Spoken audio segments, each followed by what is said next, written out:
Hi, Newsstream TV here. This is breaking news actually, and we are reporting about the Fulani can control you however they like. Once they announce it, Yoruba newspapers very foolishly and stupidly will support them because they want Tinubu as the president. And you are all dying every blessed day. You are all dying every day. Had you people risen up to say that what is happening in Nigeria is bad, there is no way that Fashoranti's daughter will not be alive today. That is the price you pay for duplicity. That is the price you pay for treachery. That is the price you will continue to pay until you rise up and say enough is enough. It is up to you to do it. You did it during NSAS. You can do it again. Can you imagine Fulani people telling you, if you remove Fulanis from Yoruba forest, imagine Fulani telling you, if you remove them from your ancestral lands, there will be war, and you are panicking. And you have not asked yourself, why are they not saying the same thing about the East? Why did they not say to Eastern Security Network? Why did they not say to me, if you don't stop evacuating Fulani terrorists from the forest, there will be war? Because they know, they understand psychologically that you don't have what it takes to resist them. Do you know why Borno State is still alive? Why you still have the Kanuri people in Borno today? Was because they resisted the Fulani centuries ago. You have to go back to history to understand how Nigeria came into existence. Fulani has been expanding from day one, from Senegambia. All the way from Senegambia, they've been expanding, and now they are in Okigwe. All the way from Senegambia. They are now in Okigwe. And you're asking us to somehow fold our hands and keep quiet because of 2023, because one idiot is going to come out to become a president, because of that rubbish, because of that nonsensical notion, we should fold our hands and wait until we are overrun by the Janjaweed from the Sahel. Is that how reasonable people think? Is that how people that wish to survive as a race, is that how they reason? It is very, very shocking that some of you do not understand what the Fulanis have in store for you. Very, very soon it is going to happen. And when it happens, your eyes will clear. And about whom you will see it very clearly. I was warning you. In 2014, 2015, 2016, they said he's a warmonger. He's a warmongering. I went to America and I told World Igbo Congress that this war you are avoiding is going to come to your villages. They said, no, it's not going to happen. What is happening today? When Yoruba was supporting the dead idiot called Buhari, did I not warn them that this evil you're supporting will consume you? They never listened. They never wanted to listen. IPOB is a terrorist group. You're trying to divide Nigeria. But Mietiana is not. People that you are calling bandits, have you heard anybody come out to say, please Buhari, since presidency is there defending terrorists in the forest, why don't you proscribe them? No, you cannot proscribe a Fulani group. Never. And all of you, we are supporting evil. When there is the proscribed IPOB, proscribed indigenous people of Biafra. These are Yoruba journalists writing junk. Every day they keep writing rubbish. But their land is under siege. Their land is under siege. And the Fulani will take it. It doesn't take time. So I am here today to encourage them that they must stand tall and be very strong, resolute. That is what Fulani does. They control the media. They have well-paid consultants all over the world doing their bidding for them. They have that woman at UN trying to lobby the world that everything is okay in the zoo called Nigeria. But you and I know that the zoo is not okay. You and I know the game plan of the Fulani. And what are you doing about it? Nothing. Every day you read, you lament, you complain. Every day you read, you lament. And that's all you do. That is all you do. You read, you lament, you complain, you do nothing about it. Your lives are being taken away from you. Your forests are being occupied. Your mothers are being raped. Your daughters are being abducted. And the whole national government, presidency, is supporting such people. And you're telling me that Nigeria is viably sustainable. Is that what you're telling me? That somehow this contraption is sustainable, it is viable. It can never be. Because the more you stay in one Nigeria, the more you are inviting the Fulanis to take over your ancestral lands, take over your villages, and to make life a misery for you. That is the end game. That is the outcome. If you doubt me, go and do a bit of research. Ask yourself, who are the Hausa people? Who are the Nupe people? Who are the Bachama people? All of these people were steamrolled by the Fulani march to the Atlantic Ocean. And now they're in Yoruba land. They're in their forests.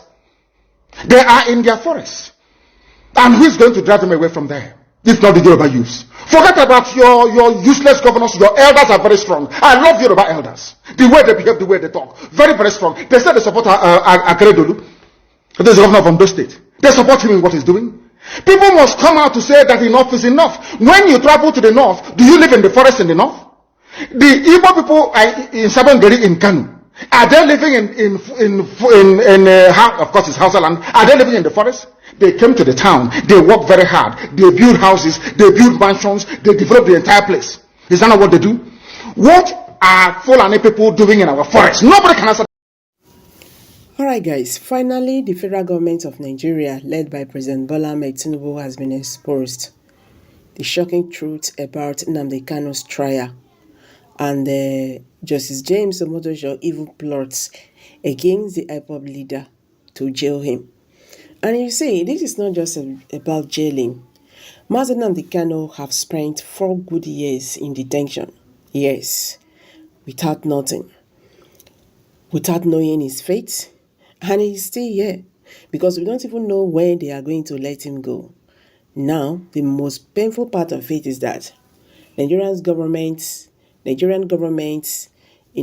are charging him on treasonable felony, and you know what that means. The kind punishments for that thing, fear not go let me talk am for here. And I don't think this country will know peace so if they try such a thing. You understand? They don't want Mazi Nnamdi Kanu out live. But you see, Justice James Omotosho have been exposed.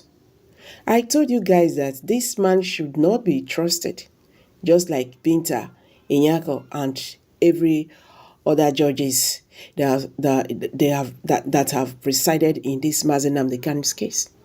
Now, everything is happening. So guys, let me drop this video so you can watch it and see the evil plot of Nigeria against Mazi Nnamdi Kanu. Thank you. I'll be right back.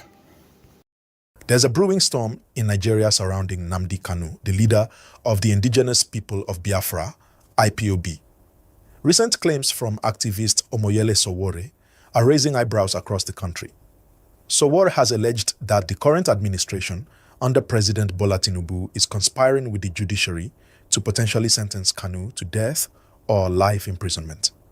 This accusation has stirred up both anger and suspicion, as it touches on some very serious issues of justice, political power, and the treatment of dissent in Nigeria. Please do well to like this video and subscribe to the channel. Also turn on the notification bell for more updates. Now, let's break this down. For those who might not be familiar, Nnamdi Kanu has been at the center of one of the most high-profile legal battles in Nigeria. Kanu was arrested in 2021, and his trial has since been a point of contention. The government accuses him of leading a movement that advocates for the secession of the southeast region, the Biafra area, which has a long history of separatist sentiment. However, Kanu's supporters argue that his actions are simply a call for the protection of his people, who have suffered from years of marginalization. But here's where things get serious. Sowore's latest comments allege that the government, along with certain elements within the judiciary, has already decided Kanu's fate. According to him, there's a plot to lock him up for life, or worse, to execute him. The argument here is that the case is no longer about justice. It's about sending a political message. This, Sowore claims, is a high-level conspiracy. If you think about it, this claim raises some real concerns about whether Nigeria's judicial system is truly independent or if it's being used as a tool for political retribution. What's at stake here isn't just Nnamdi Kanu's future, It's about the very integrity of Nigeria's judicial process. If the government is truly intervening in legal matters this way, it undermines public trust. The people of Nigeria and the international community could start to question whether the system is fair, whether it's being manipulated by those in power. That could have long-lasting implications, not just for Kanu, but for anyone who dares to stand up against the government. And that's the dangerous precedent this case could set. The timing of all this is also crucial. This is not just another trial. This is a political hot potato. The government is under pressure from various angles, including insecurity and ethnic tensions in the country. Kanu's case could easily be swept into this larger narrative where national unity is used as a justification for silencing dissent. And while Kanu is certainly not without controversy, what's at issue here is whether the process is fair. If the legal system is being manipulated, it sends a message to every Nigerian that no one is safe, regardless of their position in society or their political views. But let's be clear about one thing. There's still a lot we don't know. These are just allegations right now. While Sowo's claims are serious and deserve attention, the facts are still unfolding. The trial itself continues, with Kanu given the chance to either present his defense or not. In fact, his refusal to do so has been framed as an admission of guilt. This, some argue, could be the perfect excuse to justify any decision the court makes, whether it's life imprisonment or even worse. One of the most alarming aspects of all of these is the potential outcome. If Kanu is sentenced to life imprisonment or death, it would likely ignite protests, particularly in the southeast, which has a long history of support for Kanu and his cause. IPOB supporters are known for their strong commitment to his cause, and such a sentence would undoubtedly fuel further unrest. It's important to remember that this isn't just about Kanu anymore. It's about the larger implications for Nigeria's future. If this turns into a political execution, it could spark violence and deepen the divisions in the country. And here's the thing. The stakes are much higher than just a legal ruling. If Kanu is sentenced harshly, it could undermine the credibility of the Nigerian judiciary. The country already faces criticism for its human rights record, and this case could further tarnish Nigeria's reputation globally. The international community has been watching, and they are going to be looking very closely at how this trial unfolds. If Nigeria wants to be seen as a nation that respects human rights, it can't afford to have this case look like an orchestrated political decision. The situation is tense and everyone is on edge. We are waiting to see what will happen when the court finally makes its ruling. Will Kanu be given a fair trial, or is this all part of a larger plan to eliminate a political enemy? The answer could very well define the future of Nigeria. And just to be clear, it's not just the Southeast that's watching. This case affects the entire country, and it affects everyone who values freedom of speech, fairness in the legal system, and the right to protest. The government has a responsibility to ensure that this process is transparent and that no one, no matter their political views, is persecuted for speaking out. The clock is ticking. And with every passing day, the pressure mounts on both the judiciary and the government.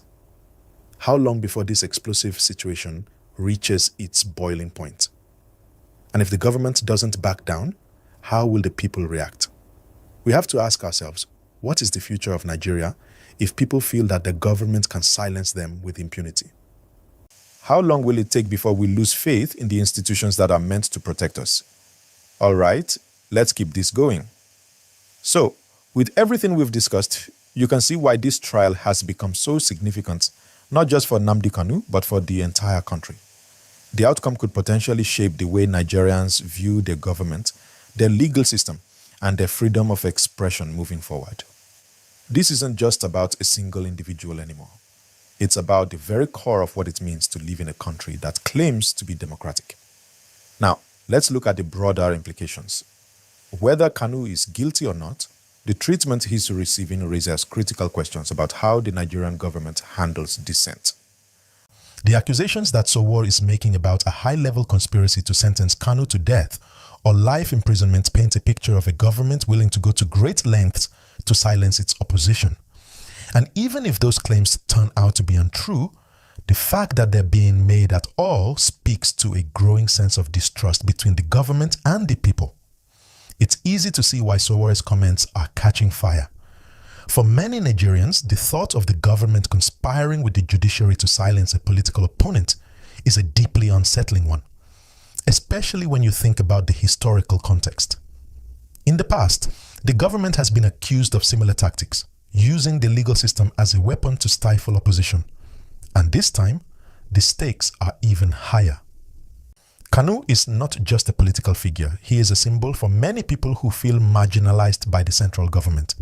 His fate is seen by many as a referendum on how the government views the people of the Southeast and, by extension, all marginalized groups across the country. So, with all of this happening, it's no surprise that tensions are rising. The Southeast has long been a stronghold of support for Kanu and IPOB. If the government follows through on its alleged plot, it could provoke a massive backlash. You can already imagine the protests, the demonstrations, and the calls for justice that will follow. And it's not just going to be limited to the Southeast. This could spark a nationwide movement, one that could challenge the very legitimacy of the government. People who have long been disillusioned with the state of things might see this as the final straw, and that could have far-reaching consequences, both politically and socially. But let's also think about the international community. If the Nigerian government goes ahead with a harsh sentence for Kanu, it's going to attract global attention. Human rights organizations, foreign governments, and international media outlets will be all over this. The Nigerian government will be forced to defend its actions on the global stage. And the question that the international community will be asking is simple. Is this really about justice, or is it about silencing a political opponent? And when we talk about the international community, we can't ignore the fact that many countries have already raised concerns about Nigeria's human rights record. If Kanu is sentenced in such a severe manner, it's going to raise even more alarms about the state of democracy in Nigeria. It could even lead to sanctions or diplomatic fallout, further isolating the country on the world stage. But what if the Nigerian government backs down? What if the allegations turn out to be false and the court proceedings continue with transparency and fairness? That would be a huge win for Nigeria and its judiciary. It would show the world that Nigeria is committed to upholding the rule of law, that no one is above the law, no matter their political beliefs. It would send a message that the government respects the legal process, even when it involves controversial